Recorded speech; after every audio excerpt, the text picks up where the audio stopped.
Lagi di channel Adrian. Ya, pada video kali ini kita akan belajar mengenai teknologi informasi dan komunikasi atau biasa kita singkat dengan TIK untuk kelas 7.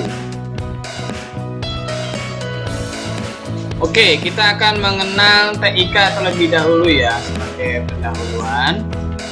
Teknologi informasi dan komunikasi yang disingkat TIK merupakan ilmu yang berkembang bersama dengan penemuan di bidang elektronika. Teknologi informasi dan komunikasi mencakup dua aspek. Apa itu aspeknya? Yaitu teknologi informasi dan teknologi komunikasi. Teknologi informasi dan komunikasi merupakan segala hal yang berkaitan dengan proses, manipulasi, pengelolaan, dan transfer atau pemindahan informasi antar media dengan menggunakan teknologi tertentu. Dalam perkembangannya, teknologi informasi dan komunikasi memberikan pengaruh pada dunia pendidikan, industri, dan lain-lain ya. Komunikasi sebagai media pendidikan dapat kamu lakukan. Contohnya dengan menggunakan media komunikasi seperti apa? Seperti telepon, Android, komputer, internet, dan lain sebagainya ya. Kemudian ada lagi salah satu produk TIK. Nah, apa itu? Internet. Kehadiran internet telah memberi dampak yang cukup besar pada kehidupan manusia. Melalui internet, kamu dapat memperoleh informasi dalam berbagai bidang dari berbagai sumber. Saat ini internet merupakan hal yang penting dalam memperoleh informasi.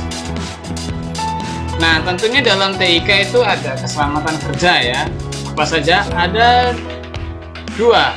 Yang pertama, hal yang baik kamu lakukan ketika menggunakan komputer. Apa saja? Mari kita bahas ya. Jarak antara mata dan monitor jangan terlalu dekat. Lalu yang kedua, menyalakan komputer melalui prosedur yang benar. Yang ketiga, mematikan komputer jika tidak digunakan melalui prosedur yang benar. Keempat, membersihkan komputer dari debu. Jadi kalau komputernya kotor ya kita bersihkan ya. Bagaimana cara membersihkannya? Jangan disiram pakai air ya, tentu pasti rusak. Nah, jadi kita lap saja ya, pakai tisu ya, atau dibersihkan, sikat disedot debunya ya, macam-macam ya caranya. Nah, yang kedua yaitu hal yang tidak baik jika kamu lakukan ketika menggunakan komputer. Saya ulangin ya. Yang kedua yaitu hal yang tidak baik atau buruk jika kamu lakukan ketika menggunakan komputer. Apa saja itu? Yang pertama, mata dengan monitor terlalu dekat. Sebagai contoh, kita nonton film nih, menggunakan laptop, lalu cahayanya terlalu terang, kemudian kita terlalu dekat. Nah, seperti contoh orang ini ya. Ini adalah contohnya. Terus apa lagi? Zaman sekarang ini kan Android. Kita terlalu dekat nontonnya ya, dengan cahaya yang terang. Sampai-sampai mata kita kecapean, lalu rusak mata kita ya. Nah, yang kedua, mematikan komputer dengan mencabut stop kontak. Nah, ini yang berbahaya nih. Kalau komputer lagi menyala, cara mematikannya ikutin prosedurnya yang ada ya. Jangan langsung dicabut kabel listriknya, tentu pasti akan rusak komputer itu ya. Nah, yang ketiga, menyimpan minuman di sekitar komputer. Contoh, nah ini seperti ini ya. Di sini ada cangkir, ada botol, ada air minumnya ya. Kalau tidak sengaja kena tumpah laptop ini, atau laptop ini taruh di atas cangkir seperti ini ya. Ya tentu kalau kesenggol pasti jatuh dan rusak ya. Ini sangat buruk ya. Membuka casing komputer tanpa pengawasan ahlinya. Nah, ini kalau kita mencoba-coba membongkar komputer lalu main asal cabut kabelnya, maka mengakibatkan komputernya menjadi rusak ya. Menyimpan komputer dekat kobaran api. Apa maksudnya? Nah, sebagai contoh misalnya dekat di kompor gas ya, taruh komputernya di situ, di samping kompor gas, nggak boleh ya, bisa berbahaya, bisa kebakaran ya. Menyimpan komputer dekat percikan air, apalagi ini, di mana letaknya biasanya? Di sampingnya wastafel. Nah itu nggak boleh ya, masa main komputer di samping wastafel, ya pasti rusak kalau kena air ya. Bermain komputer tanpa ingat waktu. Nah ini yang paling sering dilakukan oleh zaman sekarang ya. Jadi bermain game sampai 8 jam nonstop sampai jebol ya. Nah, ada lagi orang yang bekerja di komputer terus ya, nggak pernah direfresh matanya ya, rusak ya matanya ya. Oke, sekarang kita bahas mengenai komunikasi. Komunikasi adalah penyampaian informasi dari pengirim atau bahasa Inggrisnya sender kepada penerima, bahasa Inggrisnya recipient ya, sehingga penerima dapat memahami pesan yang dimaksud oleh pengirim. Tentunya manusia itu adalah makhluk sosial ya, dia perlu interaksi.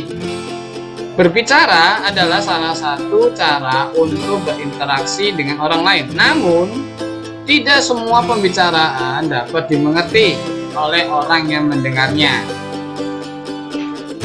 Pengertian teknologi informasi dan komunikasi, apa itu pengertiannya bagaimana? Teknologi informasi dan komunikasi adalah ilmu yang mempelajari penggunaan teknologi yang dapat mengelola informasi dan dapat membantu komunikasi. Ada 3 faktor pendukung, yaitu 1. Hardware, perangkat keras.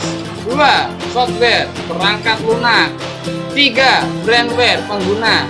Nah, ini adalah, jadi 3 ini ya, itu menjadi faktor pendukung. Kalau hardware itu adalah alatnya ya, seperti komputer, HP ya, itu adalah alatnya. Lalu software itu seperti apa?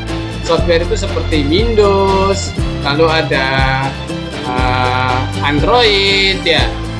Lalu brandware ini apa? Nah, siapa yang tahu? Ya, brandware adalah pengguna itu sendiri. Ya, kita ini ya, orang yang menggunakan perangkat keras itu ya. Oke. Lanjut, perkembangan teknologi informasi dan komunikasi. Wow, itu ada perkembangannya ya dalam dunia TK. Tidak terlepas dari pengaruh.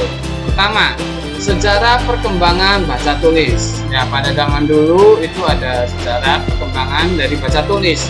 Jadi ini adalah contoh tulisan pada lempeng tanah. Lihat peninggalan bangsa Sumeria, jadi seperti ini temuannya ya. Kemudian sejarah alat cetak. Nah, ini dulu belum ada ya. Nah, lalu ditemukannya balok kayu yang digunakan Bomje untuk mencetak. Jadi di sini kayunya itu dicetak-cetak, jadi membentuk suatu bentuk ya. Kemudian yang ketiga, sejarah alat komunikasi. Nah, ini adalah sejarahnya ya. Nah, komunikasi dia menciptakan pesawat telepon, jadi Bell, dan pesawat telepon hasil karyanya ya. Jadi ini dalam penemuannya ya. Sejarah bilangan dan alat berhitung. Nah, ini seperti ini. Untuk kita udah tahu ya, ada angka 0, 1, 2, 3 ini adalah bilangan, lalu ada tanda lagi, macam-macam ini ya. Nah, dari atas ke bawah ya, contoh seperti ini adalah lambang bilangan Eropa, Arabik, India, Persia. Jadi ya seperti inilah lambang bilangan itu ya. Oke, sekian untuk perkenalan mengenai TIK. Sampai jumpa di materi berikutnya. Dan Tuhan memberkati. Dadah.